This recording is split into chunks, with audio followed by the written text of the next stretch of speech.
ഖാദി ഷുറൈഹിന്റെ കഥയുണ്ട്. നീതിമാനായ ഖാദി അലി ഇബ്നു അബീ ത്വാലിബ് റളിയല്ലാഹു അൻഹുവിന്റെ കീഴുദ്യോഗസ്ഥനായിരുന്നു. ഒരു ജൂതൻ അലിയാർ തങ്ങളുടെ പടയങ്കി മോഷ്ടിച്ചു. അത് അലിയാർ തങ്ങളുടേതാണെന്ന് എല്ലാവർക്കും അറിയാം, അലിയാർ തങ്ങൾക്കും അറിയാം. അലി ഇബ്നു അബീ ത്വാലിബ് ആ മഹാസാമ്രാജ്യത്തിന്റെ അധിപനാണ്, അമീറാണ്, മഹാരാജാവാണ്. ആ അധികാരം ഉപയോഗിച്ച് ഈ ജൂതനിൽ നിന്ന് പടയങ്കി പിടിച്ചു വാങ്ങിക്കൊണ്ടുവല്ല ചെയ്തത്.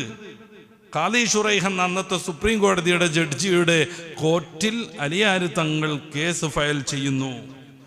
ജൂതനെയും ഭരണാധികാരിയാകുന്ന അലി ഇബ്നു അബീ ത്വാലിബിനെയും റളിയല്ലാഹു അൻഹു ഖാദി ഷുറൈഹ് വിളിച്ചു വരുത്തുന്നു. രണ്ടുപേരോടും ന്യായങ്ങൾ കേൾക്കുന്നു. അലി ഇബ്നു അബീ ത്വാലിബ് തങ്ങളോട് ഖാദി ഷുറൈഹ് പറയുന്നത്, ഈ പടയങ്കി അദ്ദേഹത്തിൻ്റെ കയ്യിലാണ്, നിങ്ങളുടേതാണ് എങ്കിൽ ശക്തമായ പ്രമാണം വേണം. ആരാണതിന് സാക്ഷി? നിഷ്കപടമായി അലി ഇബ്നു അബീ ത്വാലിബ് തങ്ങൾ പറഞ്ഞു, എൻ്റെ 2 മക്കൾക്കറിയാം.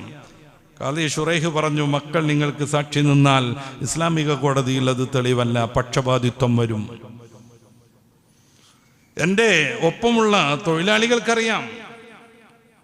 ഖാദി ഷുറൈഹ് തിരുത്തി, പാടില്ല, നിങ്ങളുടെ ആനുകൂല്യം പറ്റി നിങ്ങളോടൊപ്പമുള്ള പണിക്കാരനും തൊഴിലാളിയും സാക്ഷി നിന്നാൽ ഒരിക്കലും ഈ സാക്ഷിത്വം സ്വീകരിക്കാൻ പറ്റില്ല. അലിയാർ തങ്ങൾക്ക് അതിനപ്പുറം വേറെ തെളിവൊന്നുമില്ലായിരുന്നു. ഖാദി ഷുറൈഹ് ആ ജൂതൻ അനുകൂലമായി വിധിച്ചു. ആ പടയങ്കി ജൂതൻ തന്നെ എടുക്കട്ടെ എന്നും പറഞ്ഞു. അക്ഷോഭ്യനായി അമീറുൽ മുഅ്മിനീൻ അലി ഇബ്നു അബീ ത്വാലിബ് തങ്ങൾ കോടതിയിൽ നിന്ന് തോറ്റ് തൻ്റെ പടയങ്കി നഷ്ടപ്പെട്ട് തലതാഴ്ത്തി ഇറങ്ങിപ്പോന്നു. കീഴുദ്യോഗസ്ഥനാണ് ഖാദി ഷുറൈഹ് റളിയല്ലാഹു അൻഹു. അദ്ദേഹം വിധി നടത്തുന്നത് മഹാരാജാവിനെതിരെയാണ്. ഈ പടയങ്കി അലി തങ്ങളുടേതാണെന്ന് അവിടുത്തെ പരിചയമുള്ള എല്ലാവർക്കും അറിയാനും പറ്റും. പക്ഷേ കോടതിയിൽ ന്യായമായിരിക്കണം. വലാ യജ്രിമന്നക്കും ശനആനു ഖൗം, അയാൾ ജൂതനാണ്, ഈ മതത്തിന്റെ എതിരാളിയാണ്.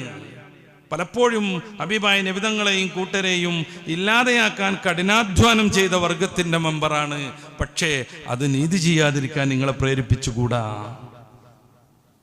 പക്ഷെ ജൂതന് വല്ലാത്തൊരു മനംമാറ്റുണ്ടായി.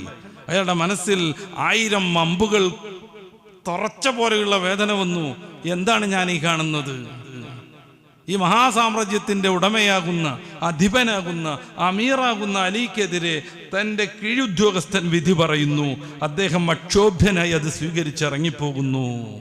ആ പടയങ്കിയുമായി അലി ഇബ്നു അബീ ത്വാലിബിൻ തങ്ങളുടെ പിറകെ ഓടി ജൂതൻ. ഇത് അങ്ങയുടേതാണ്, സിഫീൻ യുദ്ധത്തിനിടയ്ക്ക് എനിക്കത് ലഭ്യമായപ്പോൾ ഞാൻ സ്വന്തമാക്കിയതാണ്, അത് അങ്ങ് തന്നെ സ്വീകരിച്ചാലും അതോടൊപ്പം ഈ വിശുദ്ധമായ ആദർശത്തിൽ എന്നെ ഒന്ന് മെമ്പറായി ചേർത്താലും. അദ്ദേഹം അലിയാർ തങ്ങളുടെ കയ്യും പിടിച്ച് ഇസ്ലാമിലേക്ക് കടന്നു വരുന്നു. വലാ യജ്രിമന്നക്കും ശനആനു ഖൗമിൻ അലാ തഅദിലു. ഒരു സമൂഹത്തോടുള്ള വിദ്വേഷം നീതി ചെയ്യാതിരിക്കാൻ നിങ്ങളെ പ്രേരിപ്പിക്കരുത്. നീതിയിലൂടെ മാത്രം മുന്നോട്ട് പോകണം.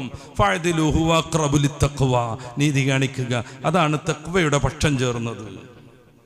നീതി കാണിക്കുക. അലിയാർ തങ്ങൾ ആ പടയങ്കി അദ്ദേഹത്തിന് തന്നെ നൽകിയെന്ന് പിൽക്കാല ചരിത്രം. അത് നീ തന്നെ എടുത്തോളൂ എന്ന് പറഞ്ഞു.